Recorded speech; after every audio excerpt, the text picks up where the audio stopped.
Hello అందరికీ welcome to my YouTube channel. ఈరోజు మన వీడియోలో టీ ఎలా సింపుల్గా చూసేద్దాం పదండి. ఫస్ట్ అయితే ఇలా స్టవ్ వెలిగించి ప్యాన్ పెట్టి దాంట్లో కొంచెం వాటర్ వేసుకొని తర్వాత టీ పౌడర్ వేసుకొని ఇలాచి దంచి వేసుకొని బాగా మరగనివ్వాలి. దాంట్లోనే కొంచెం ఎంత షుగర్ అవసరమో అందులోనే వేసేయాలి.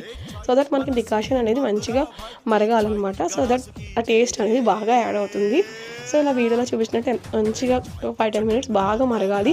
ఇక్కడ ఎలాచీ అనేది చాలా అంటే మంచి బెనిఫిట్స్ వస్తుంది. కొంతమందికి ఎలాచీ నచ్చకపోవచ్చు. So that they can skip అనమాట. అండ్ జింజర్ కూడా యాడ్ చేసుకోవచ్చు. మనకి జింజర్ కూడా మంచి బెనిఫిట్స్ ఉంటాయి. సో మేమైతే ఎక్కువ ఎలాచీ టీ తాగుతున్నాం. సో ఎందుకు ఎలాచీ టీ మేము ప్రిఫర్ చేసుకుంటాం అనమాట.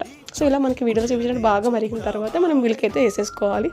ఎంత అవసరమో అంత వేసుకొని మంచిగా కలుపుకోవాలి. సో దట్ మనకి టీ అనేది టేస్ట్ పర్ఫెక్ట్గా వస్తుంది. సో టీ అంటే నాకు చాలా అంటే చాలా ఇష్టం. ఎస్పెషల్లీ అలా నైట్ షిఫ్ట్ చేసే వాళ్ళకి టీ అనేది చాలా ఇంపార్టెంట్ అనమాట. ఈ రోజుల్లో ప్రతి ఒక్కరికి టీ అనేది ఒక స్ట్రెస్ బస్టర్ లాంటిది. నాకైతే చాలా మంచిగా ఉపయోగపడుతుంది. టీ అనేది